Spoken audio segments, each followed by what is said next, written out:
team of investigators, led by James, includes Sarah, a psychic sensitive, Marcus, the camera specialist, and Lynn, a skeptical journalist.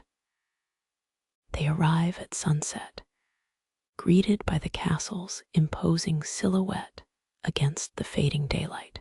Its stone towers and crenellated battlements loom ominously, casting long shadows across the desolate courtyard.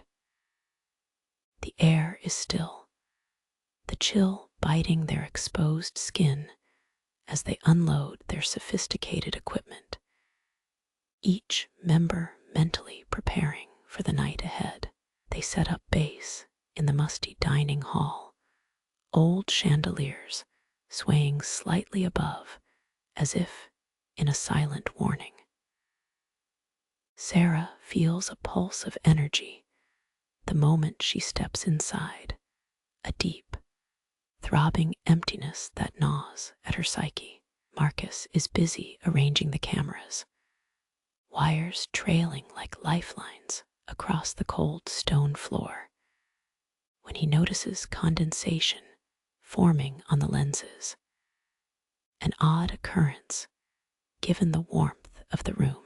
With nightfall, they begin their investigation, using handheld monitors to scan for any temperature fluctuations.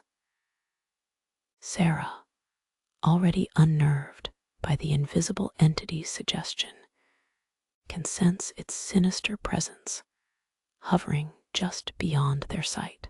The air seems to thicken as they move deeper into the castle, each creaking floorboard and distant drip echoing painfully in their heightened awareness. The team settles in the main hall, surrounded by faded tapestries and splintering wooden furniture. An uncanny hush blankets the room, punctuated by the eerie whistle of the wind sneaking through ancient cracks. James, taking charge, unfolds a detailed map of the castle, marking hotspots reported by previous ghost hunters, the oubliettes, the chapel, and the undercroft.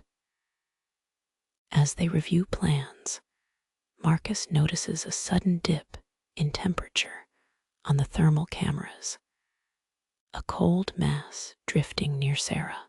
It lingers for a moment, then spirals upward, momentarily disrupting power to their equipment. Sarah shudders, involuntarily wrapping her arms around herself as if to ward off unseen hands. Her eyes, wide and unfocused, dart around searching for what only her senses detect. They proceed cautiously, Lynn more perturbed by the technological failures than the supposed phantoms. The castle, though magnificent, appears decrepit under flashlight beams, each shadow playing tricks on the mind. The investigation presses on, every new flicker or electronic malfunction contributing to an atmosphere of growing dread. The castle's chapel, known for a malevolent presence, becomes their next point of focus. They tread carefully, the wooden floor groaning underfoot as they enter the hallowed space. Stained glass windows, once vivid, are muted specters of color in the moonlight, casting ethereal shadows that dance unsettlingly on the walls. Sarah immediately feels a sharp coldness enveloping her, indistinct whispers tickling her senses. She closes her eyes, attempting to reach out with her mind. Simultaneously, Marcus captures a distortion, a ghostly figure fleeting across the screen, its form barely distinguishable from the prismatic play of lights. James double-checks the readings, their unpredictability causing his brow to furrow in concern. As they stand in the chapel's center, the atmosphere grows dense, almost suffocating. Lynn's skepticism begins to wane as she feels a peculiar tug, as if the air itself beckons her deeper. The silence is overwhelming, charged with unspeakable sadness. It's a silent battle between logic and the palpable fear licking at the edges of their reason. Their collective breath emerges in white puffs, accentuating the icy grip of the invisible mass. Descending the narrow stone staircase to the dank basement, the team readies themselves for deeper revelations. The undercroft is said to hold relics from rituals best left forgotten, the air thick with ancient dust, and a cloying scent of rot that assaults the senses. Their flashlights reveal walls thick with cobwebs and shelves lined with mystery-choked relics. Lynn finds herself inexplicably drawn to one particular corner, where shadows seem to nestle ominously. Marcus follows her lead, his camera trained on the darkness. A sudden paranoid chill wraps around them, the sense of being watched becoming undeniable. Electronics once again falter, lights flickering and battery power inexplicably draining. James and Sarah, feeling the suffocating apprehension, continue their sweeps, picking up faint EVP, the electronic voice phenomena, tinny whispers folding into their nerves. The air grows colder, denser, pressing against their chest like phantom hands. All four are united in shared silence, aware that they have broken a boundary, assuming a place amid specters untouchable and terrible. Emerging from the depths, the team seeks solace in the drawing room, though its grandeur is diminished by an oppressive darkness that clings persistently. Heavy curtains obscure windows, and the fireplace stands cold and unused, offering no comfort from the unnatural chill. They gather around, tension palpable, discussing their findings, each speaking in whispered tones. Sarah, sensing an increasing weight of dread, warns the others of the presence, its patience and intelligence. It's not just a residual haunt, but something evolved, feeding off their fear. Her words draw a skeptical look from Lynn, but prompt James to reflect deeply. Marcus suggests reviewing the captured footage, hoping for tangible evidence to substantiate the eerie experiences. They gather around screens, scrutinizing the blurred and distorted images. A curious pattern emerges.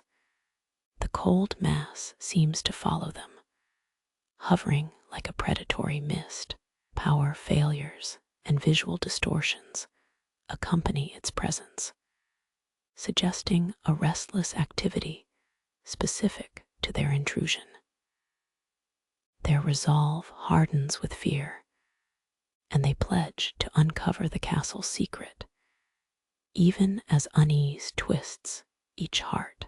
As dawn breaks, casting pallid light onto the castle's austere exterior, the exhausted team prepares for their final session.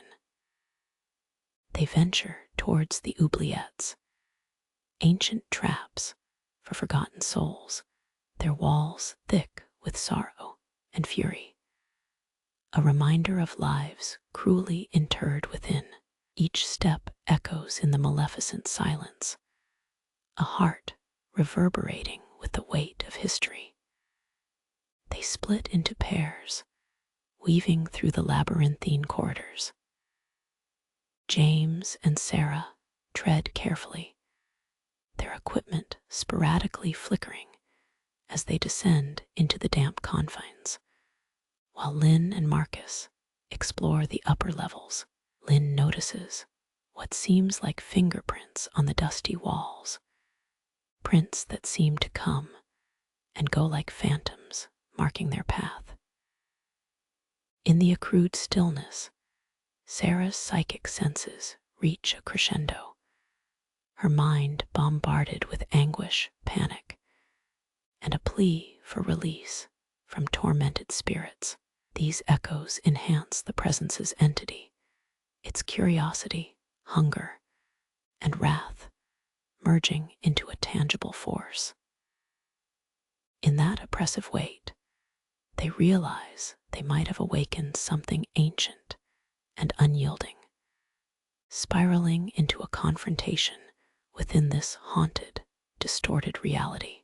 A growing urgency propels the team back together, recognizing the castle's depths have stirred only more questions.